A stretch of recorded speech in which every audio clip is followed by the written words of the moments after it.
Kamu pernah dengar nggak tentang piramida kesuksesan? Jadi misalnya dalam sebuah organisasi seperti perusahaan gitu, itu pasti yang levelnya paling bawah, yang paling basic staff gitu ya, yang entry level itu pasti jumlahnya paling banyak. Kemudian di atasnya level supervisor jumlahnya lebih sedikit. Makin ke atas levelnya manager, GM itu pasti makin lama juga makin sedikit. Dan tentunya sampai level puncak, BOD, directors gitu ya, hanya satu atau beberapa orang aja. Jadi yang bisa sukses sampai level puncak itu minoritas kah? Dan hanya bisa dimiliki atau dicapai oleh segelintir orang aja? Dan kalau dalam bisnis atau entrepreneurship itu gimana? Berlaku nggak sih? Yuk kita bahas.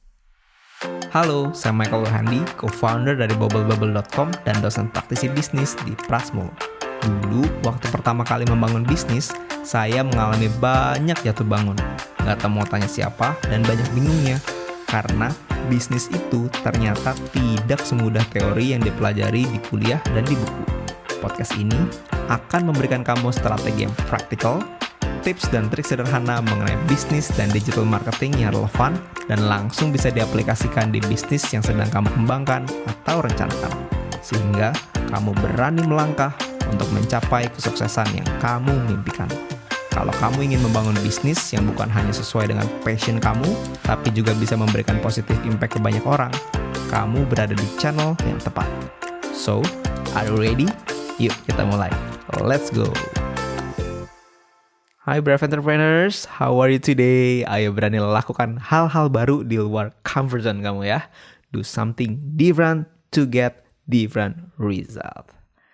Teman-teman, di dunia ini ada yang namanya piramida kesuksesan. Ya, kamu tahu kan bentuk piramida seperti 5 segi 4 gitu ya. Kayak bayangin aja kalau kamu lihat yang piramida di Mesir gitu ya, modelnya gitu kan 5 segi 4, atau kalau mau lebih gampang mungkin model yang 2D aja seperti segitiga gitu ya. Nah itu kan kalau segitiga bawahnya lebar ya, makin ke atas nih, makin ke atas, makin sempit sampai paling atasnya itu lancip gitu ya. Nah maksudnya seperti apa? Jadi kalau di dalam organisasi seperti perusahaan, pasti kan modelnya seperti ini. Sebenarnya bukan cuma perusahaan aja sih, semua organisasi kan gitu. Termasuk juga misalnya kalau kamu yang sekolah gitu ya, OSIS gitu ya. Ya kan gitu kan, ketua OSIS cuma satu ya. Tapi misalnya ketua divisinya ada lebih banyak, anggota OSISnya lebih banyak, pengurusnya maksudnya. Yang menjadi anggota OSIS which is siswa lebih banyak lagi gitu dong. Pasti modelnya akan seperti itu. Yang di kampus juga sama, misalnya himpunan mahasiswa atau BEM gitu ya, itu kan juga modelnya sama. Saya dulu juga ada di himpunan mahasiswa gitu ya, yang ketuanya cuma satu, slotnya cuma ada satu, yang jadi bawah-bawahnya misalnya ketua divisinya lebih banyak dan seterusnya, akan seperti itu ya. Jadi level yang paling bawah itu umumnya pasti paling banyak gitu ya, yaitu level staffnya gitu ya, atau officersnya gitu. Nah makin ke atas jumlahnya makin sedikit. And that's how it works. Kan aneh dong kalau misalnya dibalik ya. Misalnya direkturnya ada 100 ya, staffnya ada 2 atau ada 1 lah, bagaimana kan gitu ya. Yang ada kan kebalik ya. Pasti officersnya atau staffnya yang banyak. Nah yang makin ke atas sampai ke direksi gitu ya, pasti makin sedikit. Nah kalau misalnya pakai angka nih, kita contoh aja ya, misalnya dalam sebuah perusahaan ada 500 karyawan. Nah, komposisinya kan ini contoh aja, misalnya seperti ini. Dari 500 karyawan dari perusahaan, jumlah komposisinya nih misalnya 350 staff. Ya, jadi staffnya dulu nih, yang level paling entry levelnya baru masuk, itu kan staff 350. Nah, terus supervisor atasnya lagi, mungkin nggak 350 gitu, tapi lebih sedikit, misalnya 100. Oke. Kemudian level atasnya lagi manajer, jumlahnya nggak akan 100, pasti lebih sedikit, misalnya 40 gitu. Terus di atasnya lagi GM gitu, general manager, jumlahnya nggak mungkin 40 juga, pasti lebih sedikit, misalnya 6 gitu ya.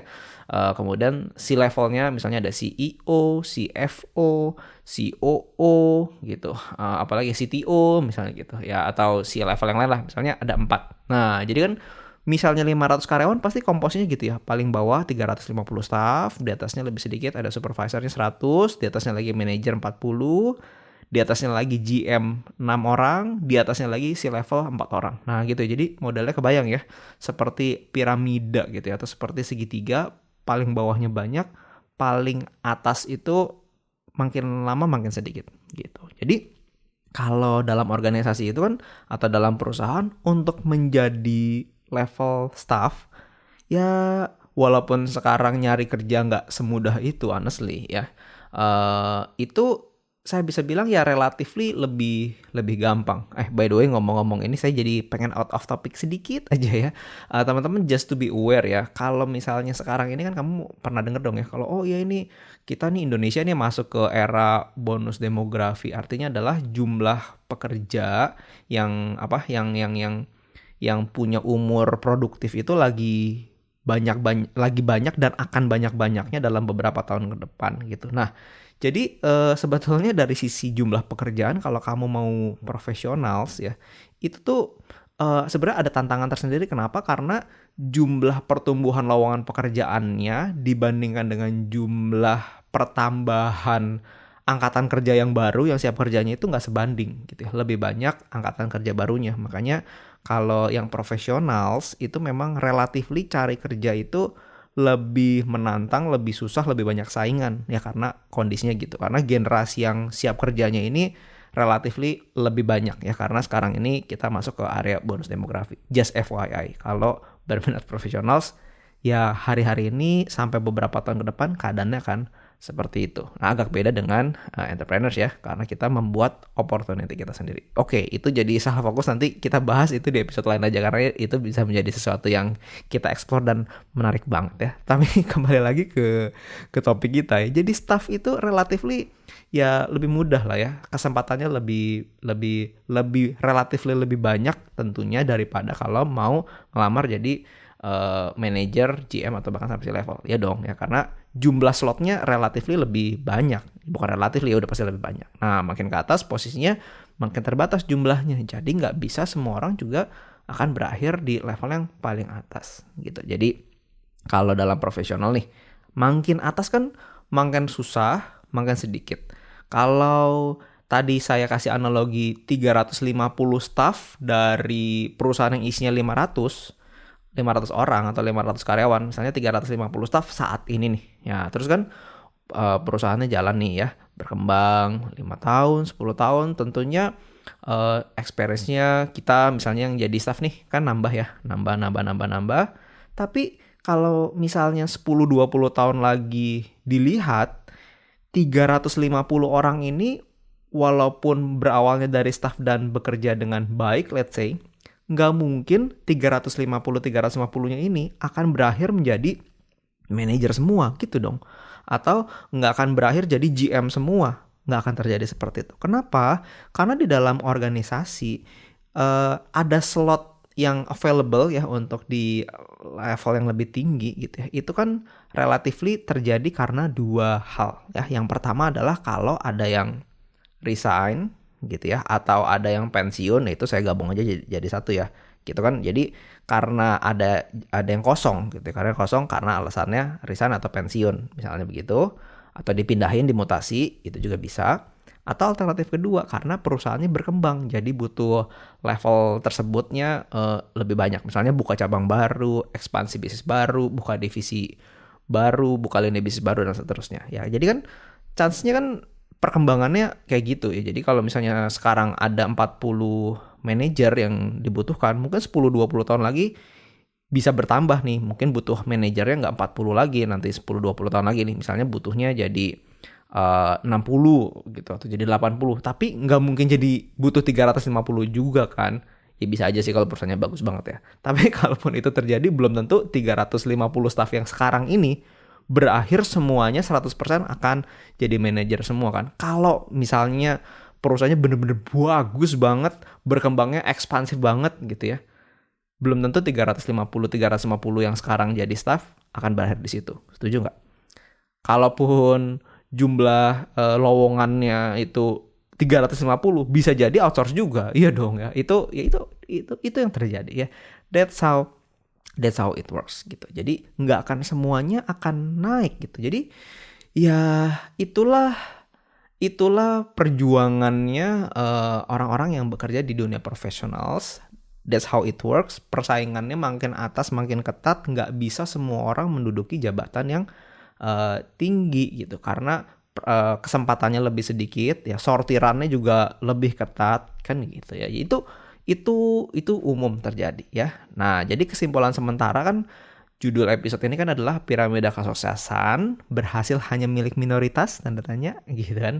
Nah, jadi jawabannya unfortunately jawabannya adalah yes, bener. Itu memang milik minoritas. Ya, jadi kalau tadi saya udah jelasin panjang lebar nih dalam organisasi, ya yang bisa jadi bosnya atau yang bisa jadi pimpinan paling atas, direktur atau kedua dari atas DGM, ya memang nggak bisa semua orang. Memang hanya minoritas. Kalau talentnya banyak berpotensi semua, tetap aja nggak bisa semuanya naik semua karena kesempatannya terbatas, kursinya terbatas gitu ya teman-teman ya. Jadi itu adalah hard truth yang kita perlu sadari nih ya, terutama kalau dalam professionals. Nah sekarang gimana kalau dengan bisnis? Nah piramida kesuksesan itu berlaku juga nggak sih?